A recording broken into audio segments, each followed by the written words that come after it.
evening into Friday even. So that's why the governor's decided to go ahead and call Thursday as a closed day, because travel on Thursday morning as well could be a problem in those roads that haven't been cleared. Folks, this is a prolonged hard freeze event. You need to be prepared for it. Take those precautions now, and certainly check on your neighbors and your loved ones. Thank you, Governor. Thank you, Jay. And I believe we have Joe Donahue is joining us by Zoom as well. And I'm going to go ahead and turn it over to Joe. Thank you, Governor. I'd first off like to start by reiterating what the governor and Jay had just said, that the roads will not be safe tomorrow. We will be working actively. We continue to be in a 24-hour operation mode and have transitioned from pre-treatment to snow removal and treatment with salt. Be also aware that these operations involve slow-moving vehicles and equipment. And so if you do find yourself on the road, be cognizant of that, pay attention, and please watch out for the salt spreaders and other equipment, snow plows that are out there on the road.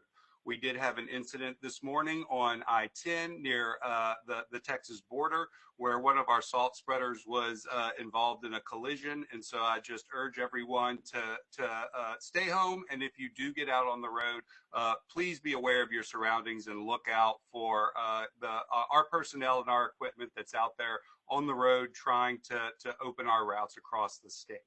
The good news that I have to report is that all of our designated priority routes are currently open and are expected to remain open. And so these involve those at-grade roadways that do not have the structures, the long bridges over water. And so as things currently stand, we do have pathways east to west, west to east of the state, as well as north to south. So as far as moving forward, as the precipitation stops, we are going to expand our efforts to preserve those existing designated routes and then expand beyond that to other secondary routes, which, as we discussed yesterday, includes primarily interstates and our U.S. routes. And once those are also secure, we will then switch to the remainder of our state highways. And so as things progress, you can continue to monitor the status of road closures on 511la.org and virtualla.gov, as the governor mentioned. And with that, Governor, I'll turn it back over to you. Thank you, Joe. And again, look, before I turn it over to Colonel Hodges, as you just heard Joe say, we had an incident this morning under which someone ran into the back of one of our salt spreaders. Again, for those citizens out there, if every time that happens, it takes assets that we're using to clear the roadways to make it safer for everyone to return back to work and back to a normal travel day. And so again, that's one of the reasons. It's a prime example of why we want you to stay off the road. So again, as Joe said, if you have to be on the road, then take additional time, go real slow, and just be on the lookout for all of those DOTD and first responders out there that are working to keep that roadway safe for you. With that, I'll turn it over to Colonel Hodges.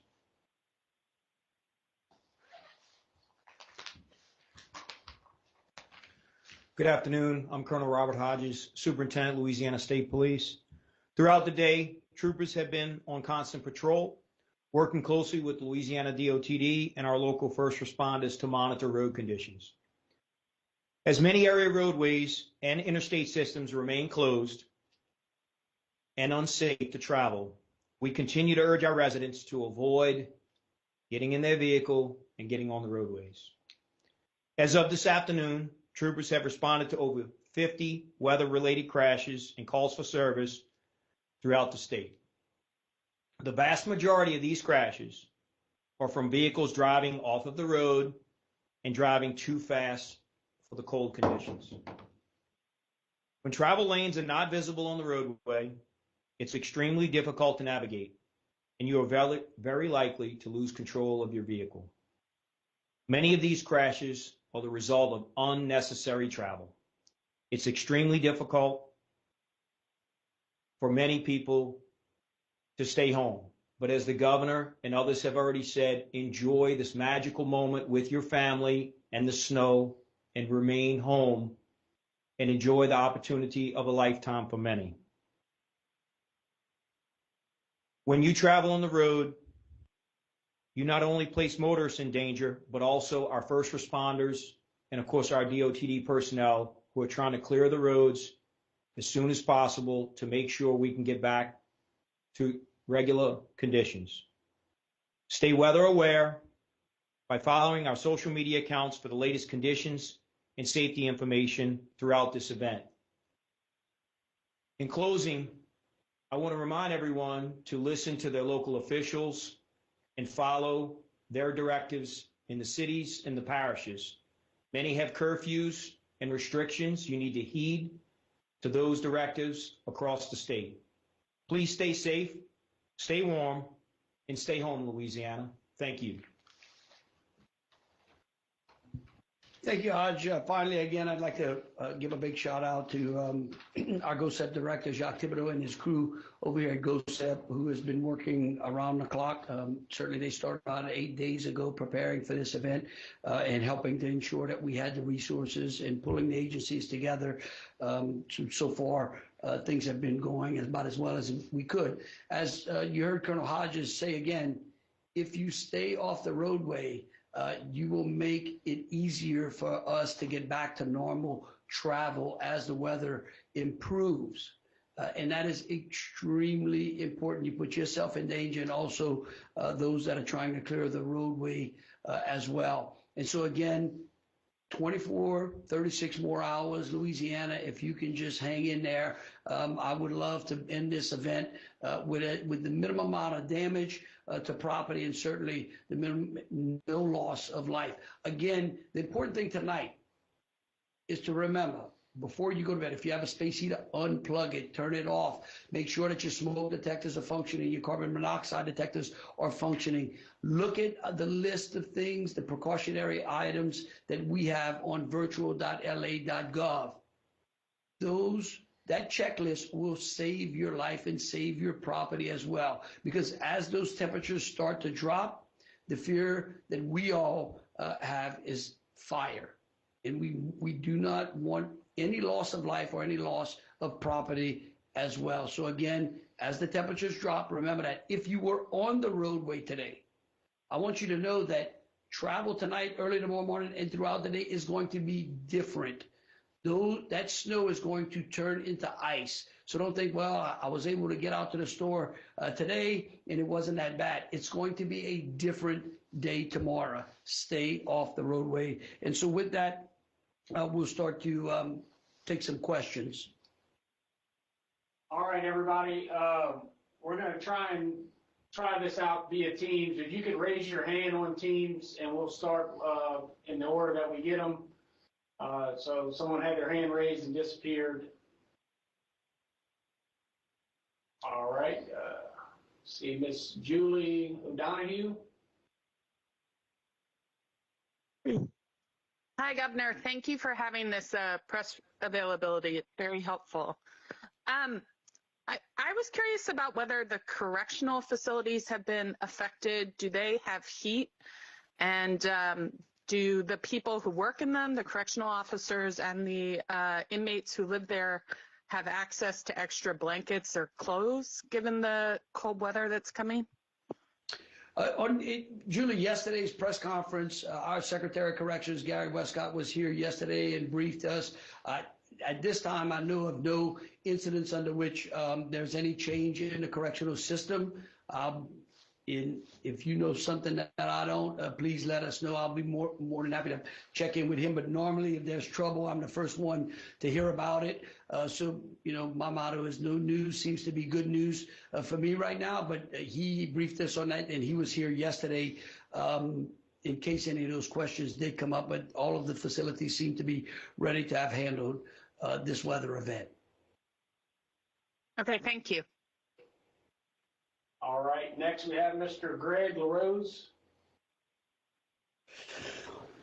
Thank you, Governor. What can you tell us in regards to the risk for power outages? Is the worst past us? Does it still lie ahead? And if you have any specific information with regards to Lafayette utilities, it looks like that's where the biggest problem is right now. Yes, and again, if you go to virtual.la.gov, there is a power outage map where citizens can go to determine, what areas are experiencing power outages. I know that I'd heard from Entergy and Clico and a number of other of our utility companies. They have pre-staged certain assets and resources in anticipation for power outages. Again, the snow events seem to be a little more kinder on the power lines than freezing rain. But again, remember, the ground is going to be wet as snow thaws and then turns to ice. We may start to see some additional power outage issues. I know specifically Lafayette seems to be having some issues. I don't know what they are. I would urge you to contact LUS or Lafayette Consolidated Government to find that out. We'll be happy to try to find those answers for you as well. Thank you, Governor. All right. Next question's from Brooke. I don't have a last name. Brooke?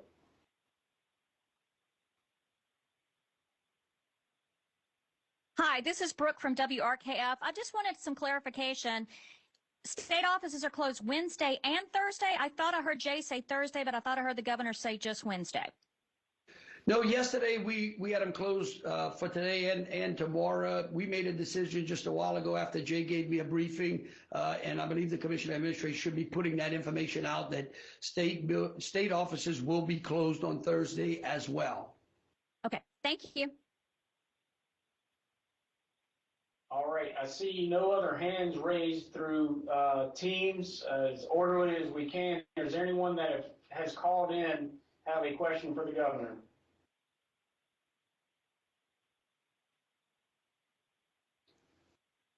Well, look, thank you. I know that this was an unusual, I guess, virtual press conference. We do appreciate those that were able to participate. We were following our own warning and cautionary rules that we put out so that we want to minimize the amount of people on the roadway. I appreciate the press dialing into this. Again, if there is a message out there for Louisianians, it is to stay off the road, stay warm, and stay tuned to local and state updates as this weather event continues to unfold. Thank you so much. All right, just heard there from Governor Jeff Landry, leaders within the state troopers and with GOSEP as well, giving us an update on the road conditions and incidents that have happened throughout the state and how they're asking people. The similar message that we're hearing from everyone is to basically stay off the roadways. Yes. They're monitoring those conditions and to stay home. The good news here, even though these were incidents, we just heard from troopers that there were only 50 weather-related crashes and call centers throughout the state of Louisiana. So far, no deaths and travel lanes aren't visible, so obviously that's why they're asking people to stay off. But yes, having only 50 incidents, again, not a bad thing that we're having here. Everybody's staying home, heeding to those warnings. Yeah, it sounds like everybody's heeding the warnings that we've heard over and over and over again. We don't try to sound like a broken record, right, but every single government agency is just urging people to do just that, stay home. And I think a lot of people are. We're really in the, as I've mentioned, the snow portion of this event. And tomorrow we will enter the freeze portion of the event, which tends to be when we have the most problems, when people are starting to get injured from slipping and things like that, when there are more accidents on the